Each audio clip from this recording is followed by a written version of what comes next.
Hello there, my name is Maynard and welcome back to Gorilla Picking. Now, today we have a really interesting one on the bench here, guys. It's a pretty rare lock. It's not a lock that you see picked terribly often, and there are some reasons for that. So it is a version, as I'm sure you can see from the pinning here, of an Assa Twin, but it's a fairly unusual one. So it's variously called an Assa Combi Plus. It's sometimes called a Ruko Combi Plus, and it's occasionally branded as a thing called a JPM Surf. Weird name for a lock, okay, but you know, it is what it is. It is quite a difficult lock to pick. It is a black belt lock, and I was quite happy to get this one open actually, because for years I've had it sitting around at work in my collection as a double-ended Euro without a key.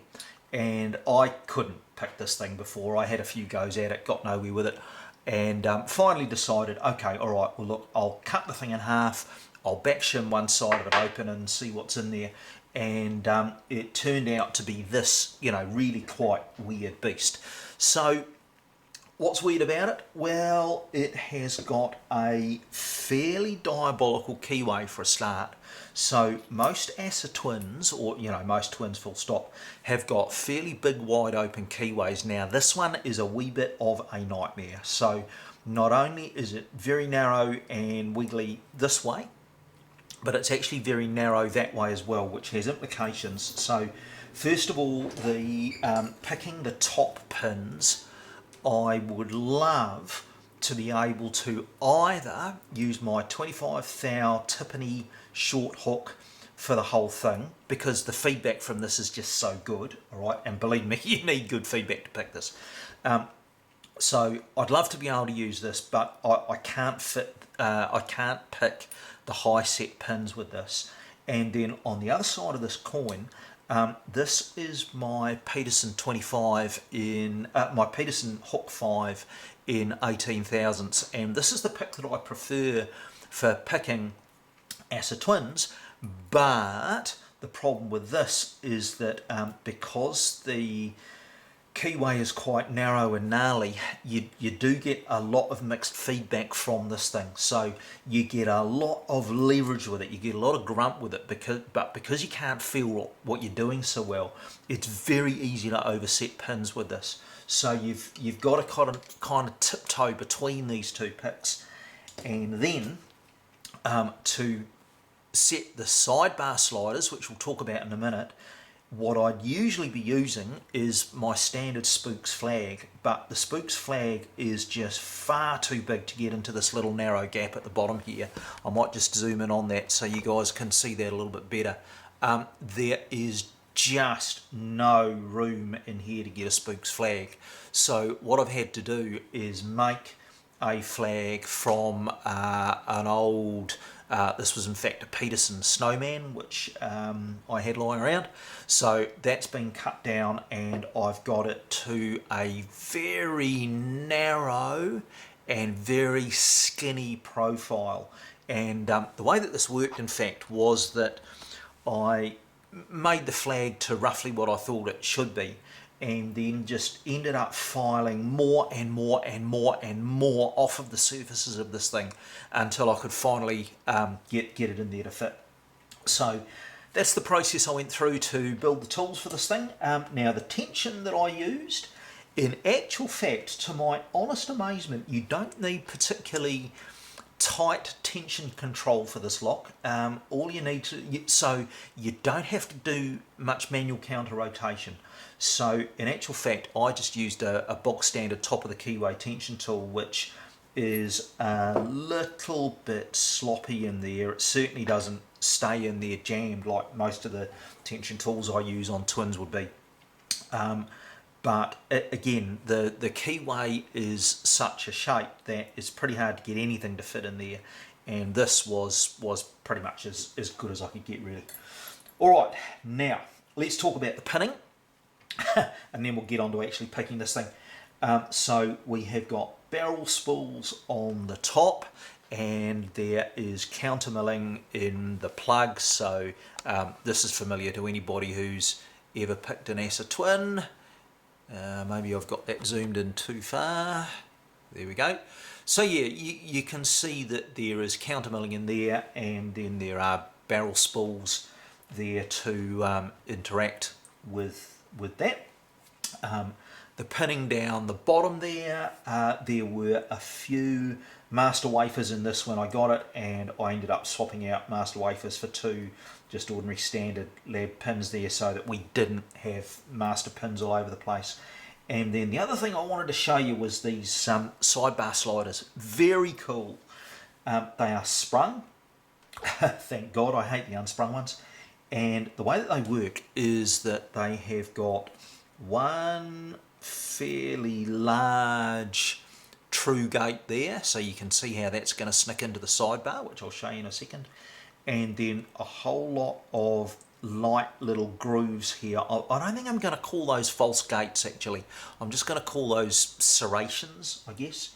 And then those serrations interact with serrations on the sidebar. So here is my sidebar. I'll just hold that to one side so you can see that there are 1, 2, 3, 4, 5 slots.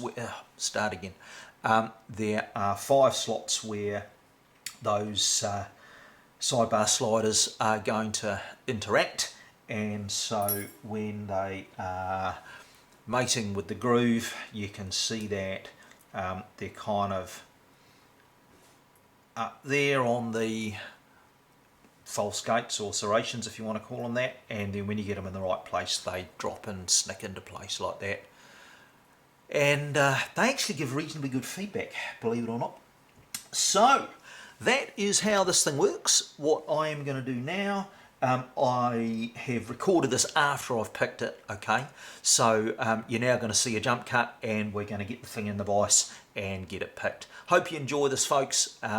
Thanks for watching. I really appreciate you watching and leaving comments if you feel that way inclined. Right, let's get this open. Lock is well and truly locked up, as you can see.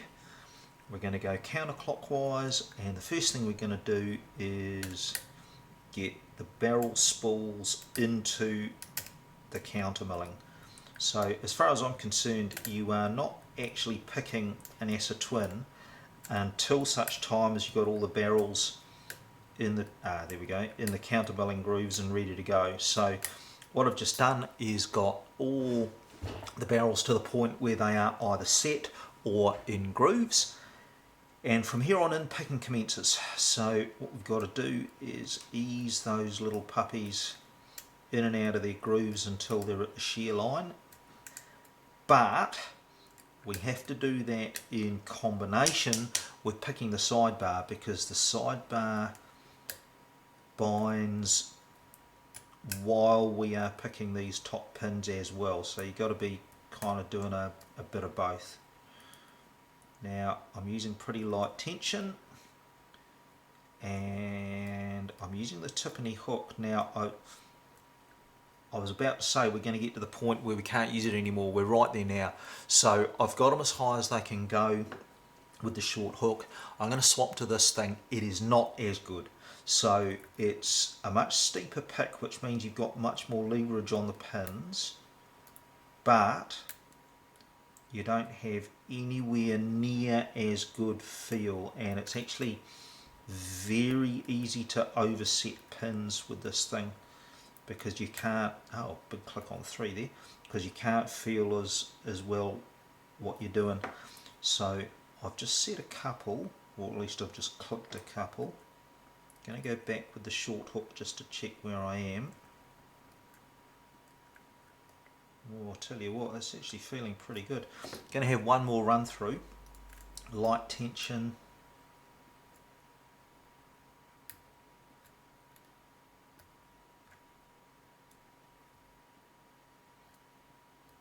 Okay, we've run out of clicks, so I think we're as far as we can get at the moment, which means we need to have a look at the sidebar. Yes, sidebar's binding. So we just got some clicks out of number 2 and number 3, 4's not binding.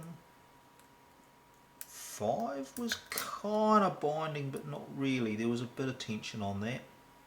Let's go back through that.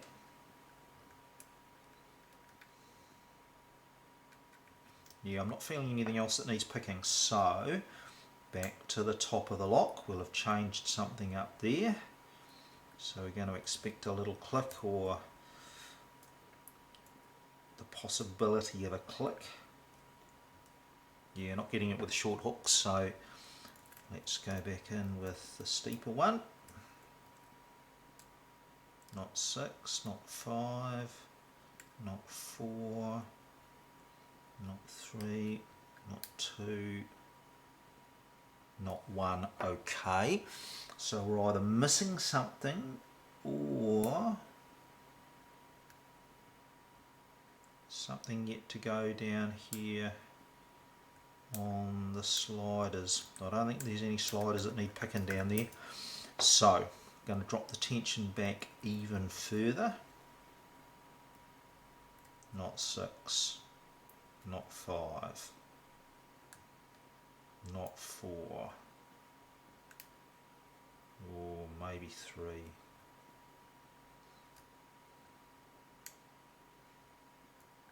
It's either 3 or 1.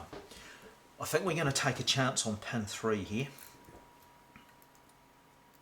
5, 4. Yeah, okay, did you hear that? We just got a tiny little click on pin 3. Need to go back and settle everything else down, and then we'll go back to the slider again. Okay, I'll bet you we've dropped everything down here on the sidebar. Yep.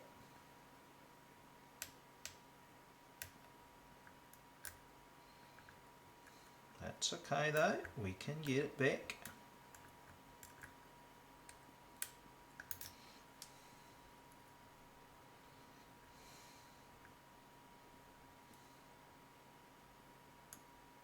Click on 1.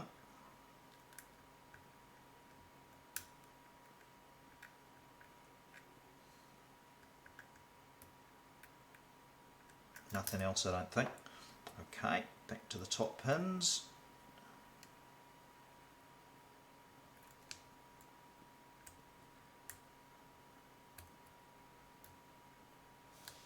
Big click on 4.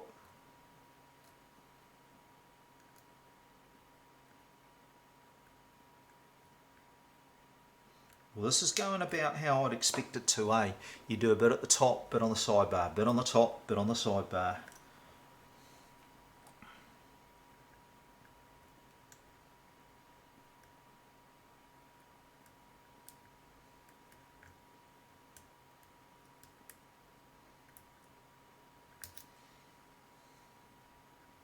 Don't think anything on the sidebar is binding right at the moment.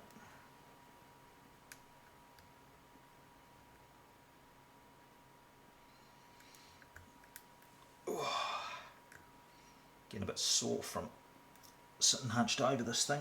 Going to do that one more time. 2, 3, 4 and 5. Yeah, everything's good down the sidebar, so back up to the top. 6 nothing, 5 nothing, that was my pick slipping. 4 nothing, click on 3, nothing on 1, do it again. 6 good, 5 good, 4 good, 3 good, 2 good, 1 good. Okay, back to the sidebar. I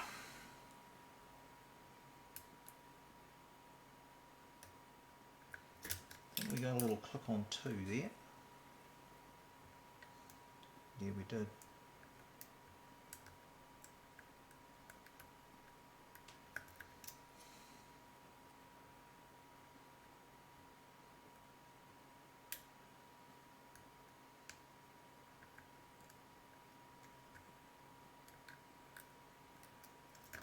Okay.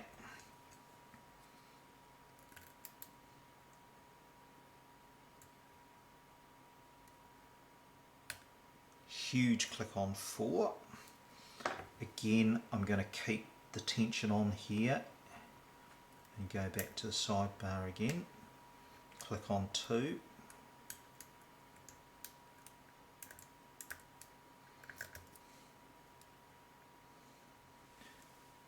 We're 8 minutes in, folks, and I think we're about another 30 seconds away from getting this open, hopefully.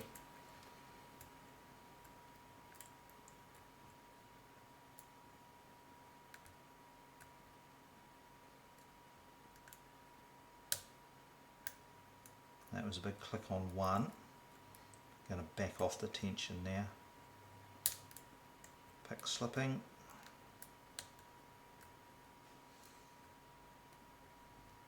Yep, top pins are feeling good.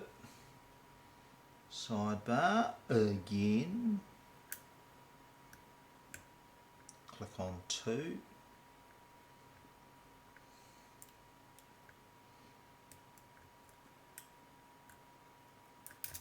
Try it again. 1 a click, 2 nothing, 3 a click, 4 click, 5 nothing. Try it again. 1 a click, 2 nothing, 3 nothing, 4 nothing, 5 nothing. Okay, I'll bet you there's something else on the top.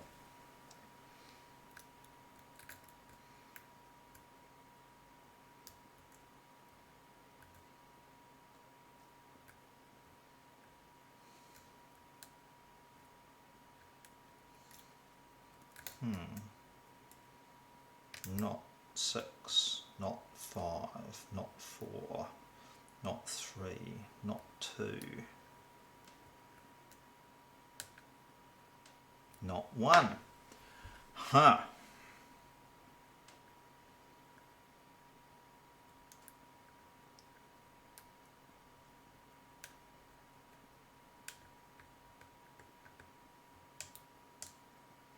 Big click on the slider on 5.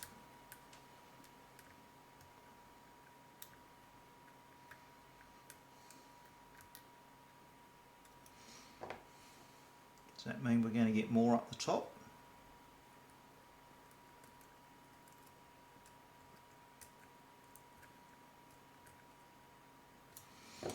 Oh, come on. I don't know about you guys watching this, but it's bloody stressful doing it, I can tell you. 11 minutes.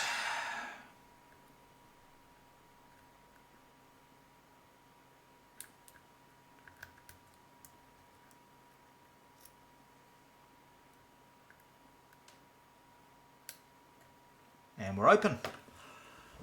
Right, so I think what we'll do now is very carefully take this thing apart. It is an extremely difficult lock to strip because I haven't got the key.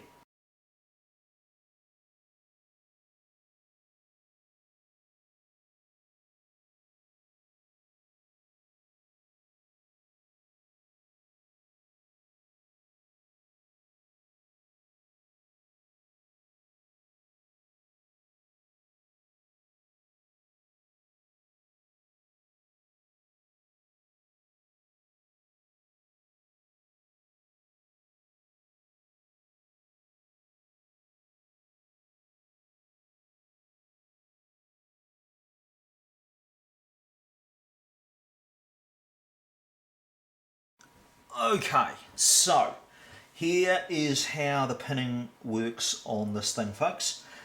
We have got our bottom pins here, just like you would expect. The top pins are these barrel spools, and you can see that there's an attempt made at a balanced pin stack, so we've got relatively short barrels with relatively long key pins and vice versa. Now, the sidebar itself is pretty cool. So the sidebar on this thing has got these kind of angled, I don't know what you call them really, the sidebar itself I guess is angled, and it's got these little grooves, these little ridges. They interact on little grooves and ridges on the sidebar sliders, so you can maybe see that we've got these little things here which click, and then the gates are quite obviously these big grooves here, so the gates snick in like that when it's set, and sit up proud of it like that when it's not. So when it snicks into place, it does that. So that's the sliders, and the keyway is pretty gnarly. So if you have a look at that, you'll see that there's not really a lot of room in there for anything. I would love to be able to pick this whole lock with my Tiffany 25,000th hook, but it's just really not possible. So you've got to get in there with a steep hook as well. And then this tool that I made for picking the sidebar sliders, I actually get in there, and it had to be particularly short and particularly skinny to be able to get into that little wee space. So you can probably see how there is very little amount of room there to get in and get under those sliders. That was the issue that I was having really. So there you go folks, I hope you enjoyed that. It really was a bit of a long one, okay, but there is no quick way to pick one of these things.